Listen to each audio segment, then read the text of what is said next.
여러분 반갑습니다. 네, 우리 좌우에 계신 분하고 한번 이렇게 인사하겠습니다. 진짜 성도로 삽시다. 이렇게 한번 인사하시기 바랍니다. 진짜 성도로 삽시다.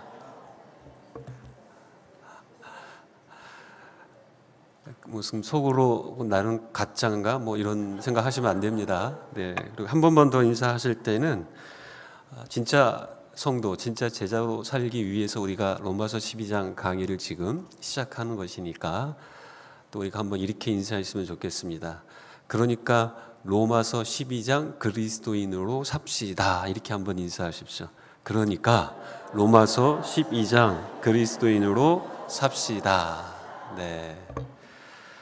그러면 로마서 12장 그리스도인이 어떠한 삶인가? 여러분, 복음의 핵심 그리고 성경 가운데에서도 가장 중요한 이 로마서 12장을 로마서를 통해서 우리는 우리가 어떻게 구원을 받았는지를 살필 뿐만이 아니라 또 구원받은 우리가 어떻게 이 세상을 살아야 하는지에 대한 핵심이 이 로마서 12장에 잘 나와 있기 때문에 우리가 로마서 12장을 통해서 제자의 삶에 대한 하나님의 말씀을 기초로 한 그림을 선명하게 한번 그리고 단지 머리가 아니라 우리가 가슴으로 받아들이고 또 그 말씀대로 실제 삶을 살아가는 저와 여러분이 되기를 간절히 바라는 마음으로 함께 달려가도록 하겠습니다. 자, 이 파워포인트를 보시게 되면 이 로마서 12장은 전체 이 강의는 5개의 주제를 다룹니다. 그래서 서론까지 합쳐서 총 6과로 되어져 있는데 오늘은 제가 1과와 2과 서론적인 부분 개관과 2과에 하나님께 항복하다 이 주제를 말씀을 통해서 같이 좀 정리하는 시간을 갖도록 하겠습니다. 자, 로마서 12장 제1과 여러분 교재 8쪽을 보시면 이제 1과의 개관이 시작될 겁니다. 사랑하는 성도 여러분, 여러분은 꿈이 있으십니까? 그 꿈이 이루어졌습니까? 아니면 내 나이가 이제 이런데 무슨 꿈이냐 하면서 혹시 꿈을 접으셨습니까? 여러분 절대 꿈을 포기하지 마시고 하나님이 주신 소망 가운데에 우리는 그 꿈을 붙잡고 살아가야 합니다. 대신 우리가 갖고 있는 꿈이 하나님이 가지고 계신 꿈과 좀 일치되는 그 꿈을 우리가 붙잡을 필요가 있습니다.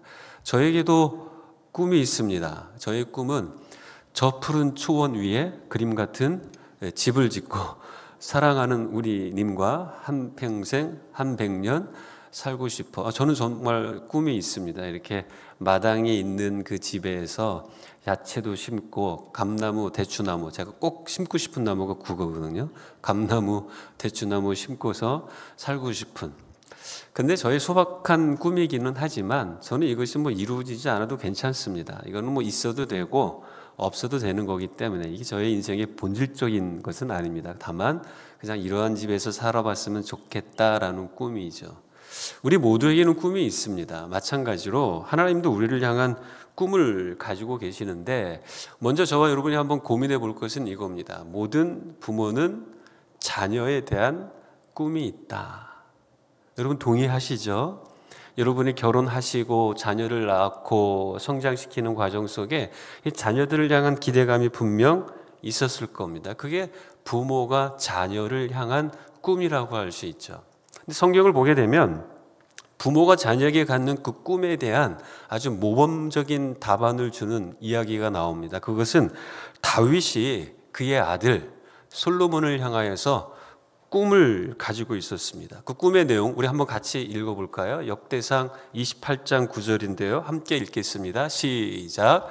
내 아들 솔로몬아, 너는 내 아비의 하나님을 알고 온전한 마음과 기쁜 뜻으로 섬길지어다. 아멘. 다윗이 아들 솔로몬을 향하여 갖고 있었던 꿈은 다른 것이 아니라 너 하나님 잘 믿어야 돼. 믿음으로 이 세상 살고 하나님을 기쁘게 섬기는 삶을 살아야 돼. 다윗은 솔로몬을 향한 그러한 꿈을 가지고 있었습니다. 뿐만 아니라 신약 성경을 보게 되면 사도 요한도 자신의 그 영적인 자녀들, 우리 성도들을 향하여서 이렇게 꿈을 표현하고 있습니다. 이 말씀도 한번 같이 읽어볼까요? 자, 시작. 내가 내 자녀들이 진리 안에서 행한다 함을 듣는 것보다 더 기쁜 일이 없도다. 아멘. 제가 믿기는 우리 성광교회 모든 성도님들은 자녀들이 돈을 많이 벌고 좋은 직장에 다니고 환경적으로 좋은 상황 가운데 있어서 그것 때문에 기뻐할 수는 있겠지만, 그것보다도 기뻐하는 것은 자녀들이 영적으로 중심을 잘 잡고 하나님을 온전히 섬기며 진리 안에서 살아가는 삶 때문에 여러분이 더 기뻐하실 줄로 믿습니다. 맞습니까?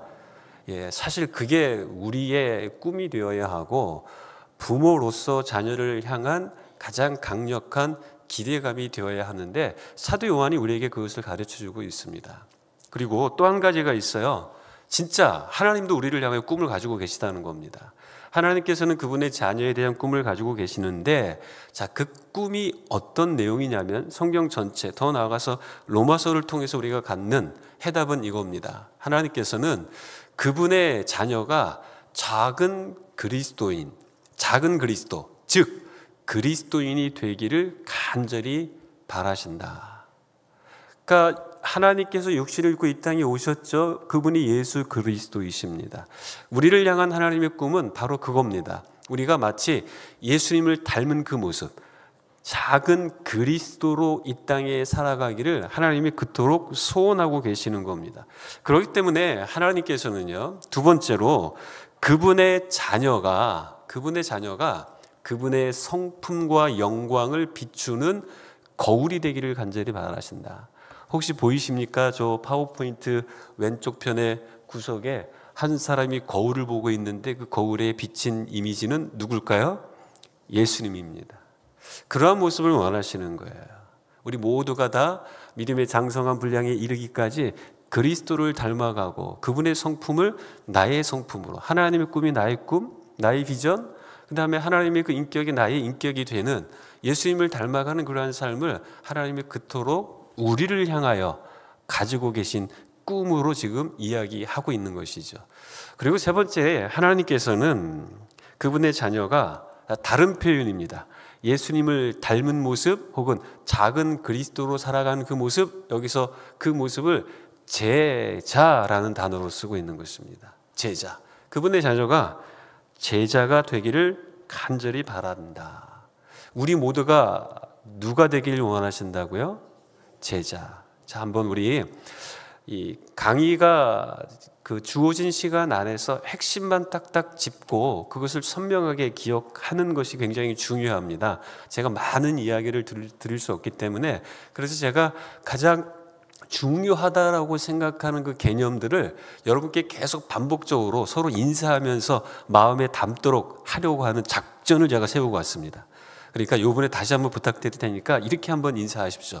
우리는 제자입니다. 예. 한 번 더 하겠습니다. 하나님은 우리가 제자로 살기를 원하십니다.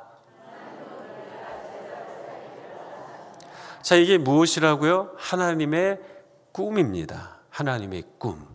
그런데 하나님은 이러한 기대를 갖고 계시고 하나님은 이러한 꿈을 꾸고 계시는데, 실제 우리가 살아가고 있는 삶의 현실, 특별히 우리는 교회 공동체 안에 지금 모여 있죠. 교회의 현실은 어떤가 하게 되면 제자의 부족이라는 것입니다. 주님은 그걸 원하시는데, 제자를 원하시는데, 아직까지 우리 주변에 나를 포함하여 우리 모두에게는 제자로서의 삶에 대한 그 부분이 많이 부족하다. 특별히 우리가 심각하게 생각해야 할 것은 예수님을 믿고 교회에 나옴에도 불구하고 내가 제자라고 하는 그 인식 자체를 하지 못하는 것, 이게 더 심각한 위기일 수 있다는 것입니다.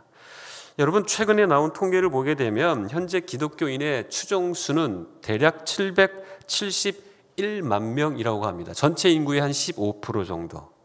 근데 여러분, 더 충격적인 것은 771만 명 가운데에 약 71%만 교회를 나오고 있어요. 크리스천들 가운데.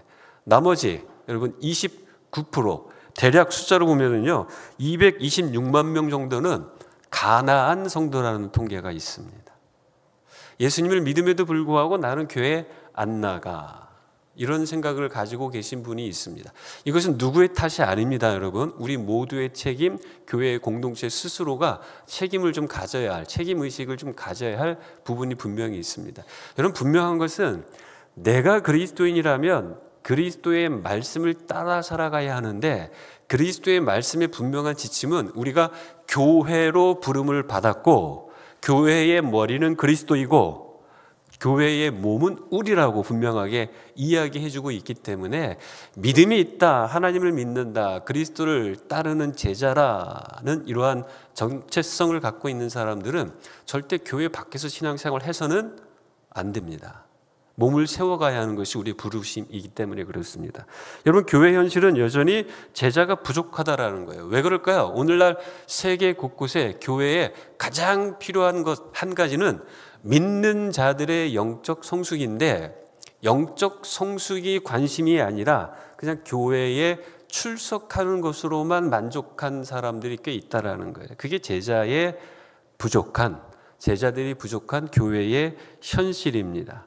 자, 영적 성숙이 잘 안 된다라는 것은 어떤 이야기일까요? 많은 사람이 그리스도의 이름을 부르지만 그리스도의 본성을 비추는 사람은 많지 않다. 그러니까 그리스도를 이야기는 하지만, 예수님을 이야기하지만, 그러나 실제 예수님을 닮아가는 삶, 닮은 삶은 살지 않고 있다라는 것을 이야기해 주고 있습니다. 그래서 여러분, 영적 성숙의 결핍은 진정한 제자의 부족에 근거한다. 저는 이러한 기대감, 마음을 가지고 여러분을 만나기 위해 왔습니다. 오늘부터 시작되는 이 5주에 걸친 로마서 12장 그리스도인을 통해서 적어도 우리 마음속에 이러한 결단이 좀 생겼으면 좋겠어요. 내가 진짜 제자로 삶을 살아야겠다. 그리고 이 시대가 얼마나 진정한 제자들을 요청하고 있는지, 이 시대뿐만이 아니라 하나님이 그걸 꿈꾸고 계시다라는 것을 우리가 다시 한번 마음에 각인하고 우리 스스로가 결단할 수 있는 그런 시간이 되었으면 좋겠다라는 생각을 해보게 됩니다. 사랑하는 성도 여러분, 한국 교회의 신뢰도를 이제 통계를 내봤던 적이 있었어요. 약 2017년의 통계입니다. 2017년의 통계에는 한국 사회 전체가 기독교를 신뢰하지 않는다라는 그 대답이 51%였어요. 51%. 그리고 6년이 지난 2023년 올해의 통계를 보게 되니까요, 74%가 교회를 신뢰하지 않는데요. 줄어든 게 아니라 거의 23% 정도가 늘어버렸습니다. 그러니까 여러분, 밖에 있는 사람들 10명 가운데 7명은 우리를 바라보는 눈이요, 째려보고 있는 겁니다. 이렇게 노려보고 있어요. 안 믿는다는 겁니다. 예전에는 어디를 다녀도 저와 같은 목사들은요, 저는 목사입니다라고 말하면 그래도 사람들이 신뢰해 줬습니다만, 지금은 똑바로 해! 이런 식으로 오히려 책망을 받습니다. 제가 존경하는 한 목사님이 비행기 타고 한국에 들어오실 때 옆에 타셨던 어르신이 있었는데 직업이 뭐냐고 물어봐서 목사입니다라고 이야기했다가 비행기 타고 오는 4시간 동안 그분한테 또 혼났다고 하시더라고요. 똑바로 하라고, 똑바로. 그분이 굉장히 귀한 분이셨기 때문에 그 어르신이 말씀하시는 그 이야기를 정말 마음 깊이 되새기면서 한국에 입국하셨다라고까지 말씀을 하셨습니다. 여러분, 신뢰도가 점점 떨어지고 있어요. 그게 왜일까요? 그럼 결국 저기 있는 교회의 문제가 아니라 여러분, 내 문제라는 겁니다. 우리 성도들은 그것을 인식해야 됩니다. 교회는 누구이기 때문이에요? 교회는 나예요, 나. 우리가 교회이죠. 저기 있는 교회가 문제라고 손가락질 하지 마시고, 내 문제다, 나의 영적 성숙의 부족이다, 이런 책임의식, 여러분, 여기에서부터 우리 기독교의 소망, 비전이 새로워지는 것입니다. 그 생각을 우리가 가지고 예배당에 익숙한 삶이 아니라 실제로 우리는 제자로서의 삶을 살아가는 데에 초점을 두고 우리의 삶을 잘 갖고 가야 하는 것이죠. 자, 그렇다면 제자는 과연 무엇일까요?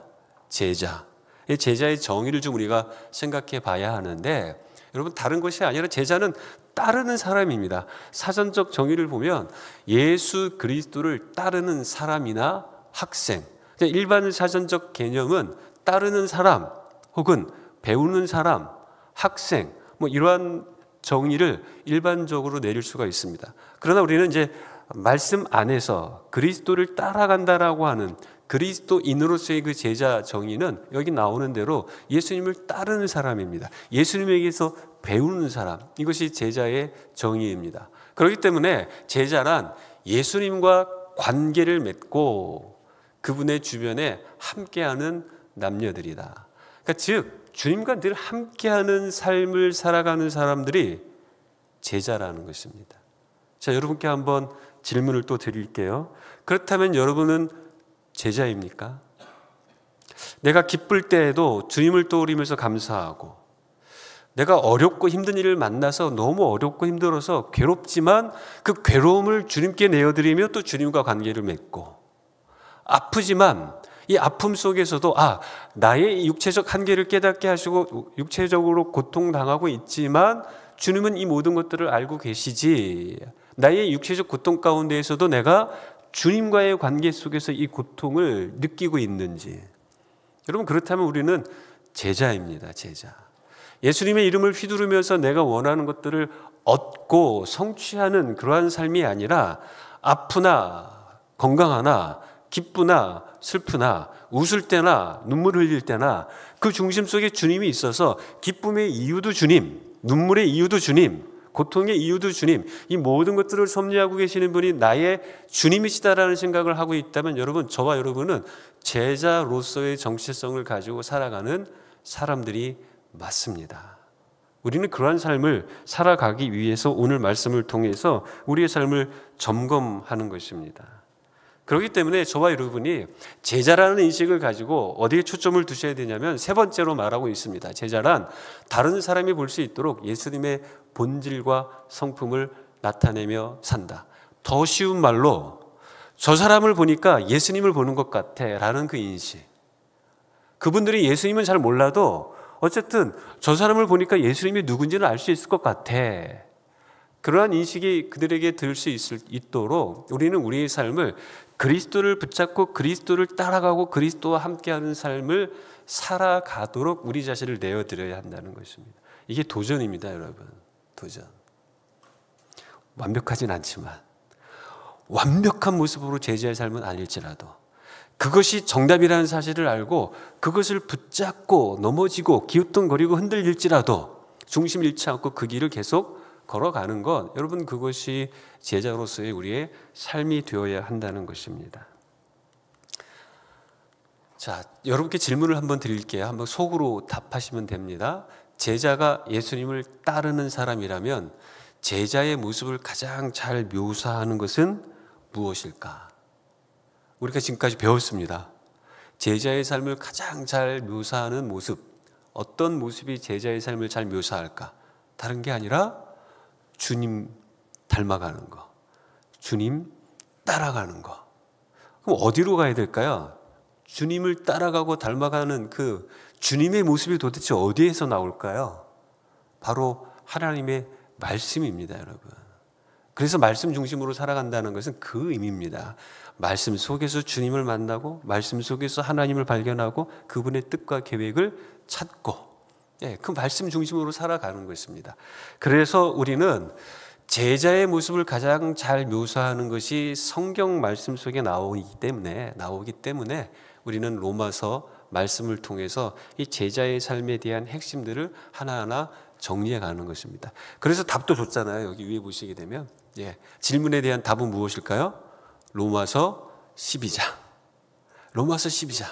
우리가 5주에 걸쳐서 로마서 12장을 상세하게 살펴보게 될 텐데 그 모습 속에 주님이 우리에게 요청하신 삶의 모습, 그 모습 속에 그 로마서 12장 안에 제자의 삶의 그 핵심들이 담겨져 있기 때문에 그러한 것입니다. 저와 여러분이 말씀에 대한 기대감을 가지고 하나님께서 이 시간들을 통하여 내게 무엇을 요청하실지 여기에 대한 기대감을 가지고 우리가 한 걸음 한 걸음 내딛었으면 좋겠습니다. 자, 로마서 12장 전체의 개요를 잠깐 보고 우리가 2과로 좀 넘어갈게요. 로마서 12장 전체의 개요는요, 제자가 어떤 모습인지에 대한 성경의 요약입니다. 왜 이게 성경의 요약인지는 잠시 뒤에 또 소개가 될 겁니다. 자, 로마서 12장은 하나님께서 그분의 자녀가 무엇이 되기를 바라는지, 어떻게 살기를 원하는지에 대한 하나님의 꿈이다. 하나님의 기대감이 여기에 담겨져 있습니다. 그리고 이 로마서 12장 전체는요, 5개의 관계적 영역을 우리에게 보여주거든요. 자, 그 그림을 우리가 좀 이따 볼 겁니다만, 자, 그 5개의 관계적 영역은 무엇이냐면, 자, 여기서 설명을 하고 있습니다. 로마서 12장은 제자들이 관계성의 5가지 영역에서 어떻게 살아가기를 바라시는지에 대한 예수님의 설명이다.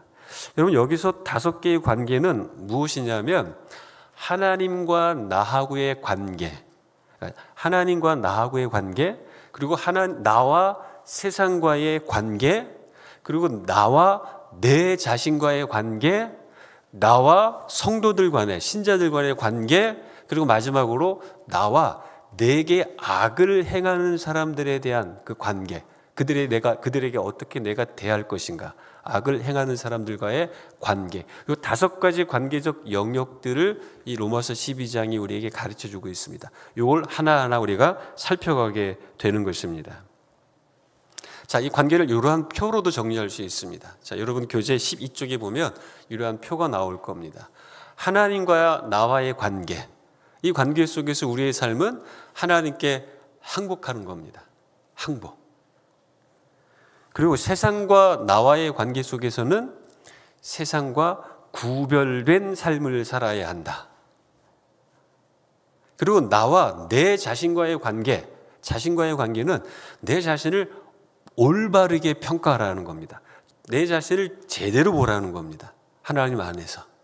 비교하며 보지 말고 하나님 안에서 내 자신을 제대로 보라. 올바른 평가.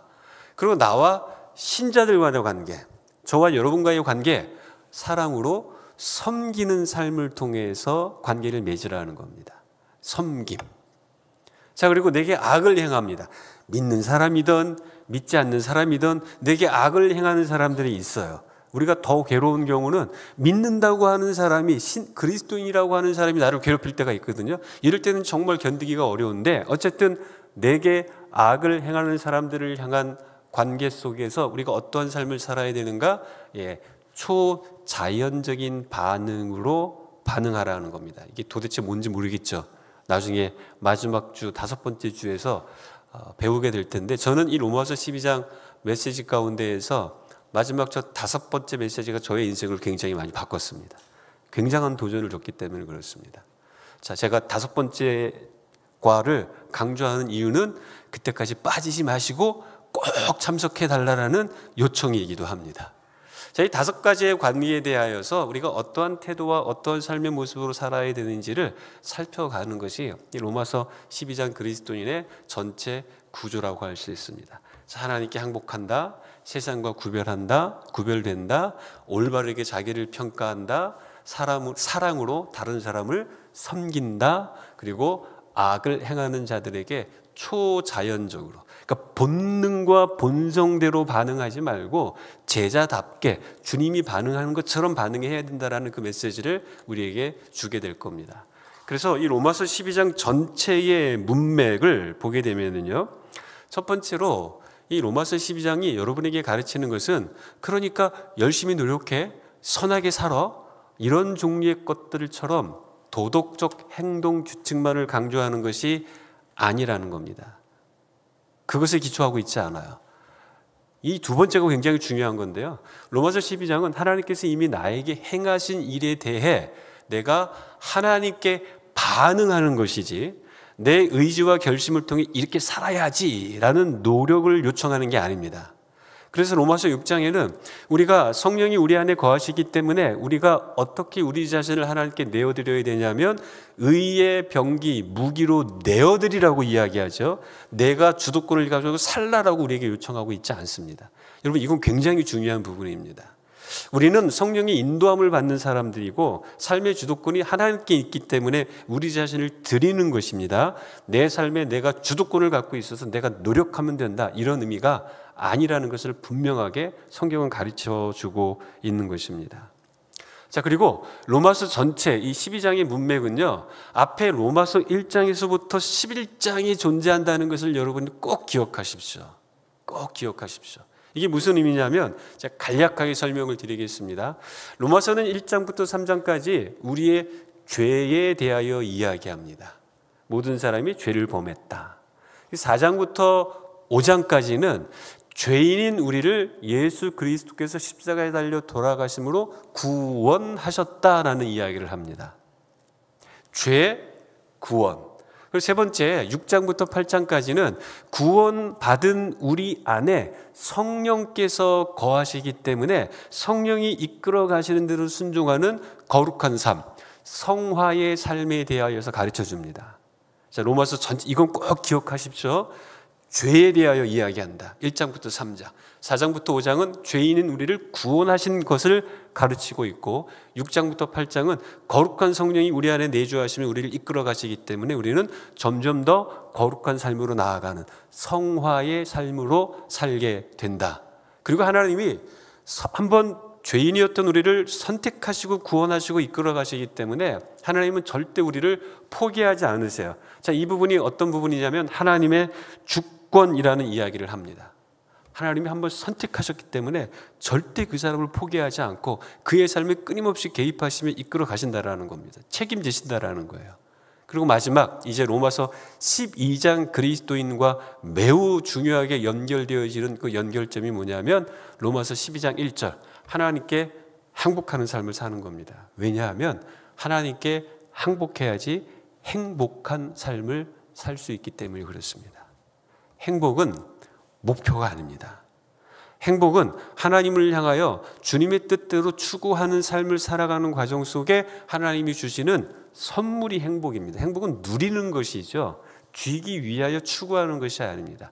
어떻게 누릴 수 있어요? 하나님께 행복한 삶을 살라라는 겁니다. 주님 없이는 제가 안 됩니다. 주님, 저를 도와주세요. 저에게 말씀하세요. 제가 순종합니다. 그러한 삶을 살아갈 때 여러분 행복한 삶을 살 수 있습니다. 이 과정 속에서 고통이 전혀 사라진다 그런 의미는 물론 아닙니다. 치열하게 살아가는 이 세상 한복판에서 저와 여러분이 고통과 괴로움과 문제로부터 면제받은 것이 아닙니다. 이러한 로마서 말씀이 우리에게 주는 커다란 약속의 핵심은 뭐냐면 여전히 문제가 있고 괴로움이 있고 고통이 있고 질병이 있고 슬픔이 있고 눈물이 있지만 그 속에서도 하나님은 우리와 함께 하신다라는 것을 우리는 경험하고 또 그 말씀을 붙잡고 살아가는 과정 속에 우리는 조금씩 더 하나님의 자녀 참 제자로서 삶을 누리며 살아갈 수 있다는 것을 가르친다라는 것입니다. 자, 이게 전체 로마서 12장의 배경이라고 보시면 됩니다. 왜 우리가 로마서 12장으로 그리스도인으로 살아가야 하는가? 죄인인 우리가 구원받았고 우리 안에 성령이 우리를 이끌어 가시기 때문에 하나님이 변함없이 우리를 끝까지 책임진다. 이걸 배경으로 해서 우리는 로마서 12장 그리스도인으로 살아야 한다는 겁니다. 즉 제자로 살아야 한다는 것. 그것을 가르쳐주고 있습니다.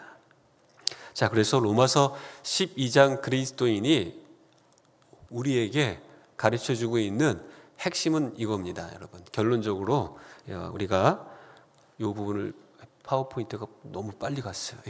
하나님께 항복하고 세상과 구별되며 올바르게 자기를 평가하고 신자들을 사랑으로 섬기며 그리고 악을 행하는 자들에게 초자연적으로 반응하는 것.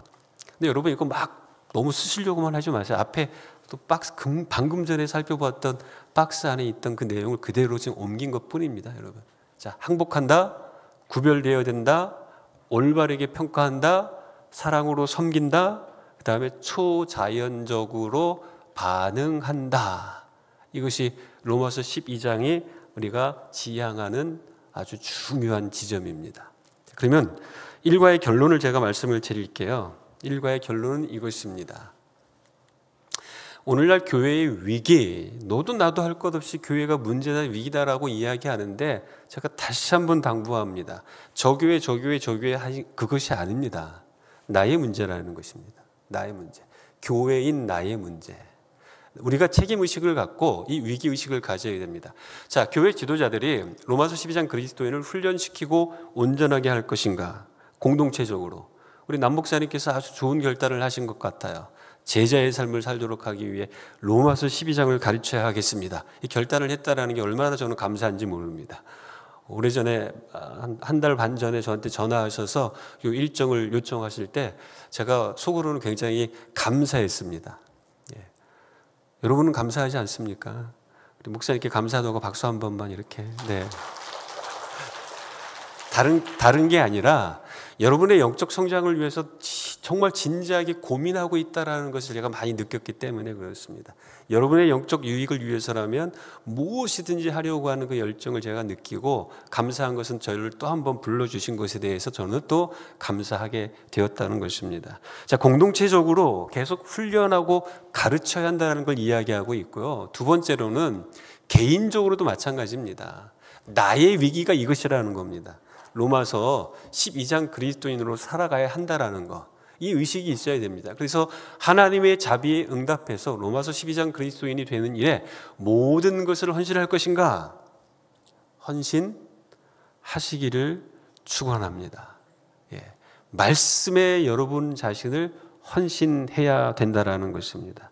자, 그러면 하나님과 나와의 관계 속에서 우리는 하나님께 항복한 삶을 살아야 한다. 이게 로마서 12장 그리스도인이 요청하고 있는 첫 번째 중요한 주제입니다. 이 첫 번째 중요한 주제를 2과에서 다루고 있습니다. 자, 우리가 2과의 내용을 한번 정리하도록 하겠습니다. 자, 로마서 12장 1절 말씀을 한번 같이 합독하겠습니다. 시작. 그러므로 형제들아, 내가 하나님의 모든 자비하심으로 너희를 권하노니 너희 몸을 하나님이 기뻐하시는 거룩한 산 제물로 드리라.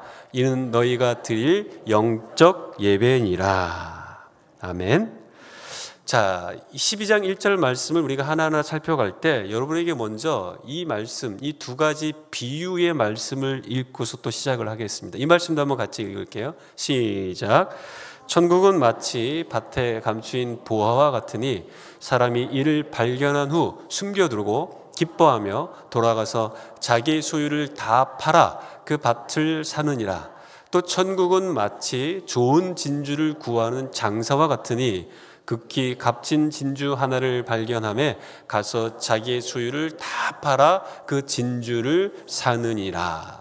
아멘. 자, 밭에 감추인 보화, 좋은 진주를 구하는 장사. 예수님이 하셨던 비유 말씀입니다. 자, 이 두 비유, 우리가 읽었던 말씀에 두 가지 비유가 나오는데 이 두 비유의 공통점이 있습니다.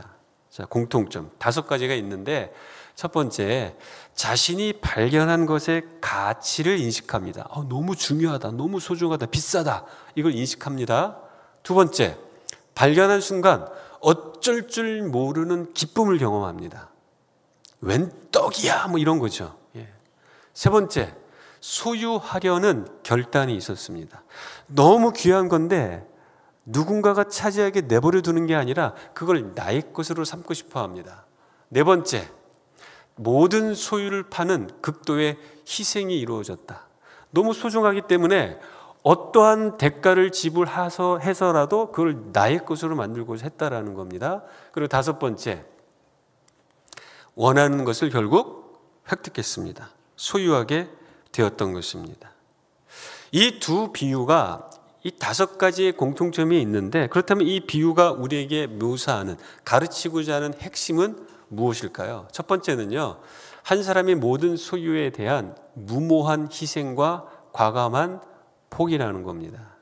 진짜 중요한 것을 발견했고 그게 진짜 중요하다면 여러분은 그 중요한 것을 위해서 어떻게 하시겠습니까? 지금 그 도전을 하고 있는 거예요.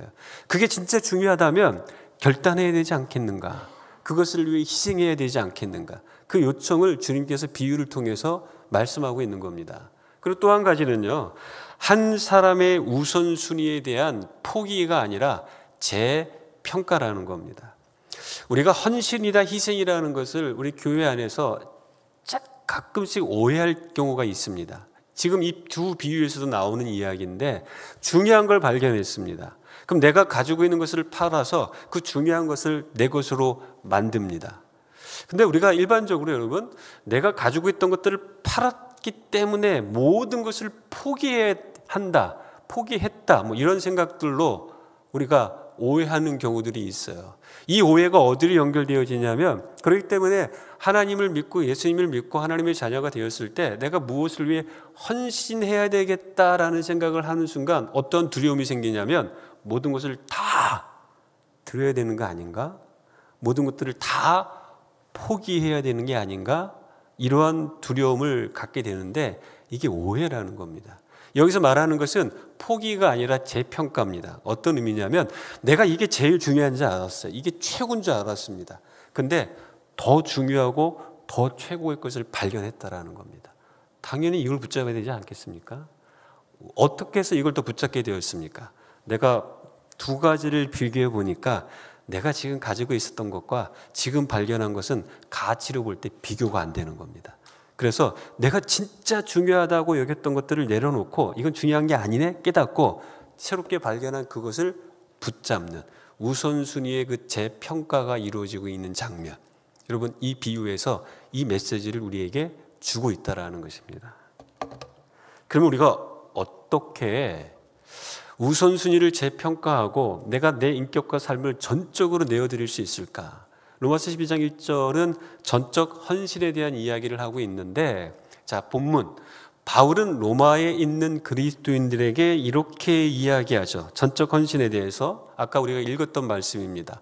그러므로 내 사랑하는 형제들아, 내가 하나님의 모든 자비하심으로 너희를 권하노니 너희 몸을 하나님이 기뻐하시는 거룩한 산 제물로 드리라.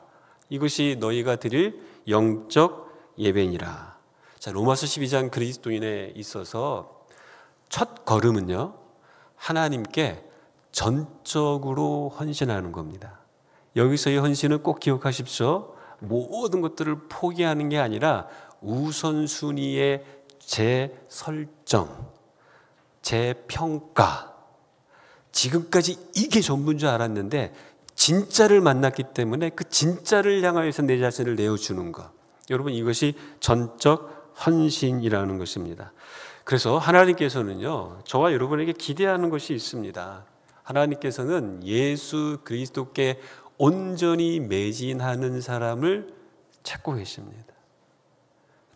중요한 것 첫 번째 목표가 어디입니까? 예수 그리스도입니다. 오해하지 마십시오. 교회가 아닙니다, 여러분. 교회가 아니라 주님입니다. 주님께 전적으로 헌신하는데 주님의 가르침을 따르다 보니까 교회를 사랑하고 교회를 위해 충성하는 겁니다. 이게 우선순위입니다, 여러분. 잊지 마십시오. 제가 목사로 살아가지만 저는 목사이기 이전에 그리스도인이라고 하는 정체성이 더 우선순위입니다. 여러분도 마찬가지입니다. 그 이야기를 지금 여기서 하고 있는 것이에요. 자, 그러면 전적 헌신의 정의는 무엇일까요? 전적 헌신이라는 것은 무엇을 의미할까요? 자, 전적 헌신이란, 자, 맨 마지막 문장만 제가 읽겠습니다. 우선순위와 목표를 재조정하는 것이다. 재조정. 그리고요, 이 전적 헌신이라는 것은 우선순위와 목표를 재조정하는 것뿐만이 아니라 자신을 부인하는 것이 아닌 자신을 재평가하는 것이다. 여러분, 계속해서 강조하고 있는 것입니다. 예, 진짜 중요한 것을 만났기 때문에 지금까지 중요하게 여겼던 것들을 내려놓는 이 작업이 전적 헌신의 핵심이라는 것입니다. 전적 헌신의 핵심. 여러분 자신을 다시 한번 재평가하십시오. 내가 진짜 중요한 것을 붙잡고 살고 있는지, 덜 중요한 것에 사로잡혀 있는지, 이러한 재평가를 우리에게 요청하고 있습니다. 그리고 세 번째, 전적 헌신이란 단지 무엇인가를 포기하는 것이 아니라 사실은 더 중요한 것을, 더 소중한 것을 얻는 겁니다. 덜 중요한 것을 더 중요한 것을 위해 내어놓는 거예요. 그래서 더 중요한 것을 내가 얻게 되는 것, 그 이야기를 우리에게 해주고 있습니다. 사랑하는 성도 여러분, 그래서 전적 헌신이란 하나님의 가장 위대하고 선한 복이 그분의 자녀들에게 흘러 들어오는 통로가 되는 것입니다. 전적 헌신. 하나님을 최고의 우선순위로 두고 살아가는 이 전적 헌신이 하나님의 은혜와 복이 흘러 들어오는 통로가 되는 것입니다. 그러면 어떤 모습이 전적 헌신의 모습일까요? 자, 12장 1절에서 세 가지로 나왔어요. 명령과 동기와 이유인데, 명령은 어떤 거냐면 너희 몸을 드리라는 명령이었습니다.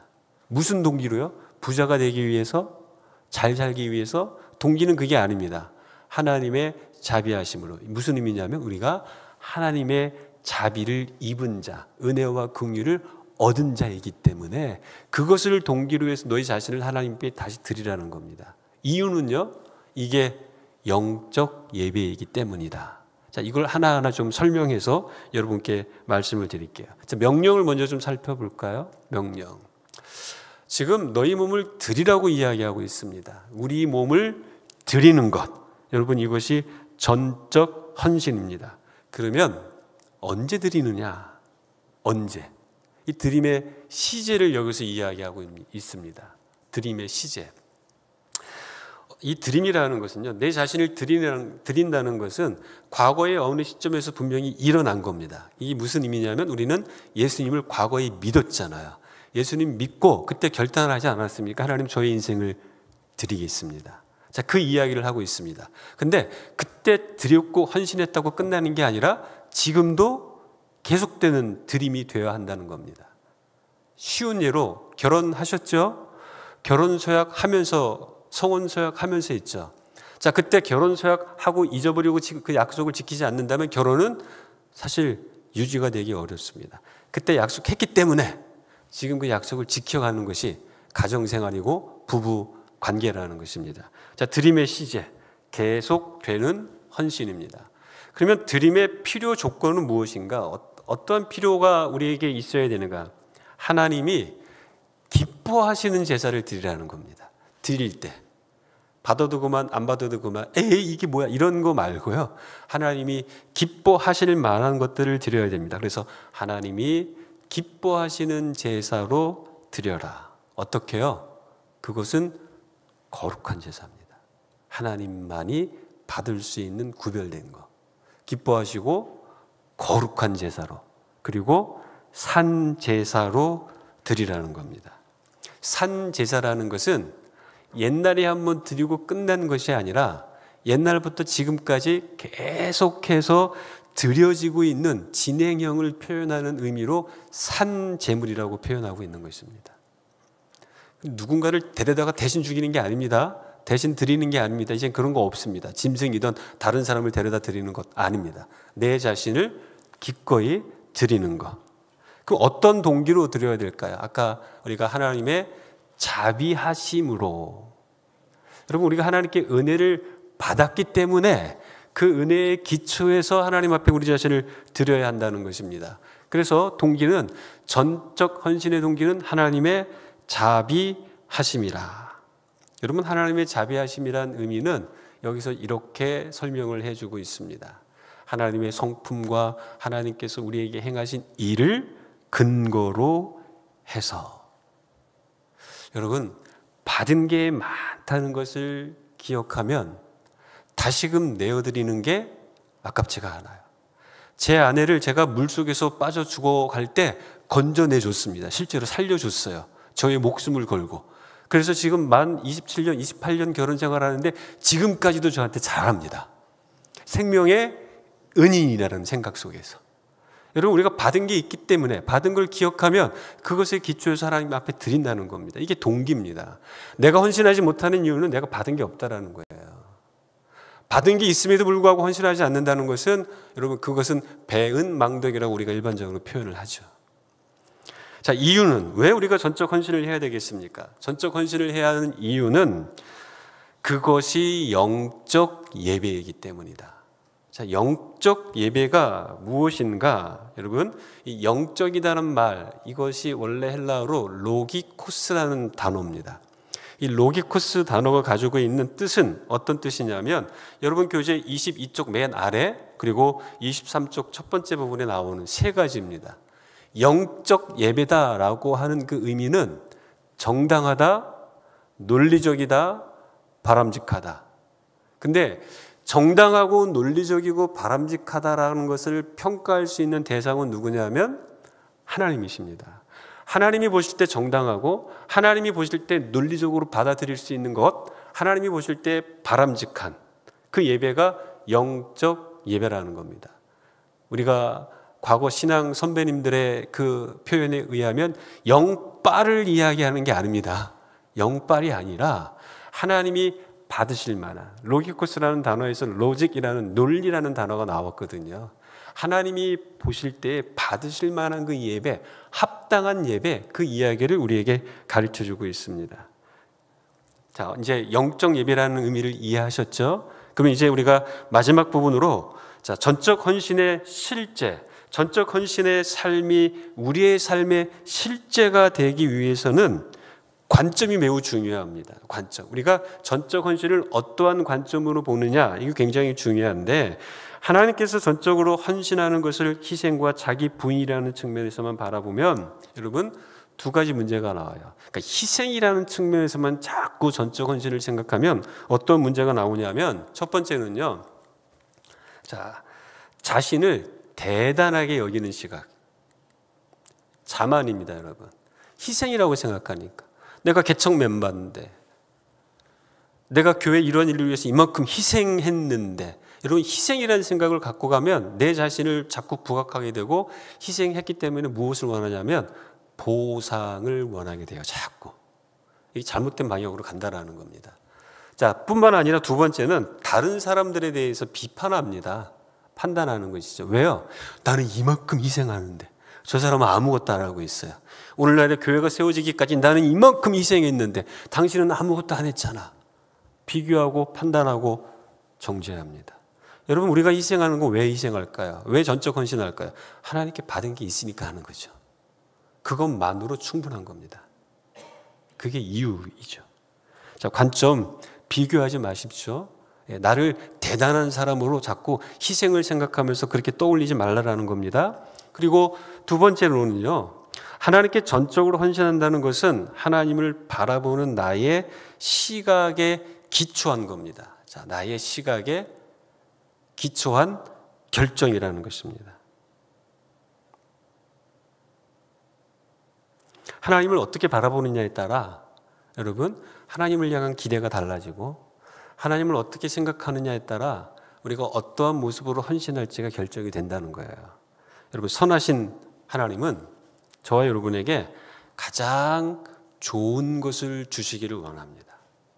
아들을 주셨는데 하물며 더 좋은 것으로 너에게 허락하지 않겠느냐. 하나님의 마음입니다. 하나님의 마음. 사랑하는 성도 여러분, 우리가 이제 이 말씀을 정리하면서 꼭 기억하셔야 될 부분은요, 이렇게 좀 적용을 했으면 좋겠습니다. 하나님이 가장 원하시는 것은 우리의 무엇이 아닙니다. 우리의 무엇이 아니라 그냥 우리예요. 그냥 나입니다. 나. 이걸 가장 중요한 우선순위로 좀 삼으셔야 한다는 것입니다. 나의 모습, 나의 모든 소유, 나의 모든 관계, 그냥 내가 속해, 하나님께 속해 있기 때문에 하나님은 나를 원하신다는 것을 꼭 기억하셔야 합니다. 그렇기 때문에 우리는 하나님께 온전히 항복하는 삶을 살아야 하는 겁니다. 하나님께 온전히 항복. 항복하면 무엇이 주어진다고요? 행복.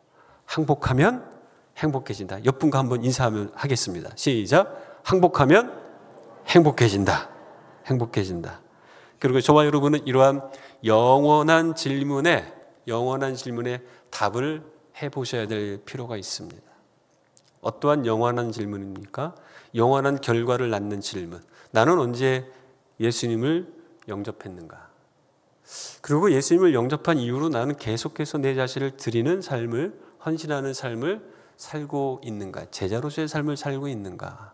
여러분, 이러한 부분에 우리가 깊이 고민을 해보아야 합니다. 전적 헌신은 큰 대가를 치릅니다.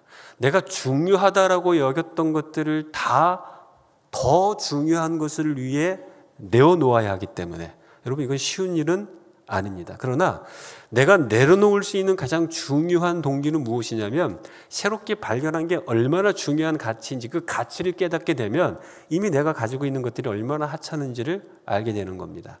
마치 죽음 앞에 딱 서보면 내가 그동안 인생을 얼마나 무의미하게 살아왔는지, 내가 중요하다고 생각했던 것이 죽음 앞에 서보니까 아무것도 아니었다라는 것을 깨닫는 것처럼, 여러분, 우리는 그렇게 내려놓을 수 있는 것입니다. 예화 하나를 말씀드리면서 마무리합니다. 여름이 되었어요. 이제 모두가 휴가철을 맞이하여 가족들이 여행을 가는데 소외되고 외로운 분들이 여행을 가지 못하는 안타까운 일들이 벌어지자 우리 성강교회 모든 성도님들이 그분들을 돌보기 위해서 이제 고민하기 시작합니다. 그런 것처럼 성강교회가 열심히 그러한 일들을 하는 것들을 보면서 주변에 살고 있었던 암소와 암탉과 암돼지가 자기들도 뭔가 기여를 한번 해보겠다 하면서 서로 회의를 하기 시작했습니다. 그러더니 이제 암소가 암탉과 암돼지에게 이렇게 이야기합니다. 나는 신선한 우유를 제공해 줄게. 암탉, 너는 신선한 달걀을 좀 제공해 줘. 그리고 암돼지, 돼지, 너는 맛있는 햄을 좀 제공해 줄래? 이렇게 이야기했어요. 햄. 그러니까 갑자기 이 이야기를 듣고 있었던 돼지가 기분이 나쁜 겁니다. 소는 그냥 젖을 짜서 나오면 되는데 우유를 주면 되는 거잖아요. 닭은 알을 낳아서 주면 되는데 햄이라는 것은 자기가 죽어야 되잖아요. 그러니까 따지는 겁니다. 너희들은 그냥 짜서 주고 낳아서 주면 되는데 나는 내 목숨을 내놓으라는 거야. 이렇게 이야기하자 암탉이 한마디 하는 겁니다. 야, 돼지야, 우리는 매일매일 우유를 짜고 매일매일 알을 낳아서 사람들을 기쁘게 해줬지만 너는 맨날 먹고 마시고 그냥 뒹굴뒹굴하면서 한 게 뭐 있어? 뭐 이런 식으로 하는 거예요.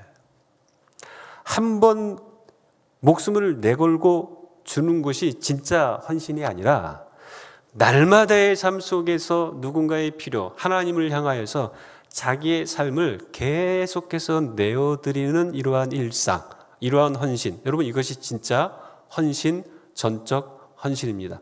왜 그럴까요? 하나님이 가장 중요하기 때문에, 그분이 가장 중요하기 때문에 그분과의 만남, 그분과의 관계 속에서 내 삶을 매일매일 조금씩 그분과 함께하는 삶을 살아가기 때문에 그러한 것입니다. 사랑하는 성도 여러분, 오늘 이 말씀을 통해서 여러분의 삶을 다시 한번 점검해 보았으면 좋겠습니다. 내가 붙잡고 있는 게 진짜 중요한 것인지, 아니 난 더 중요한 걸 붙잡고 있음에도 불구하고 사소한 이것을 진짜 목숨과 같이 여기고 있지는 않았는지, 그러한 깨달음이 있다면 다시금 우리의 관심과 생각을 가장 중요하신 예수 그리스도 하나님께 초점을 맞추며 그분께 항복하는 삶이 되시기를 간절히 바라고 축복합니다. 아멘. 기도하겠습니다. 하나님 아버지 감사합니다. 오늘 우리에게 은혜를 베푸셔서 말씀에 기초한 제자의 삶을 고민해 볼 수 있도록 하나님께서 기회를 주셔서 감사합니다. 사랑하는 우리 성강교회 모든 공동체 안에 참 제자가 늘어가게 하시고 제자의 삶을 소원하며 믿음의 여정을 멋지게 살아가는 본이 되는 아름다운 하나님의 사람들이 많이 드러나도록 역사하여 주옵소서. 감사드리며 예수님의 이름으로 기도하였습니다. 아멘.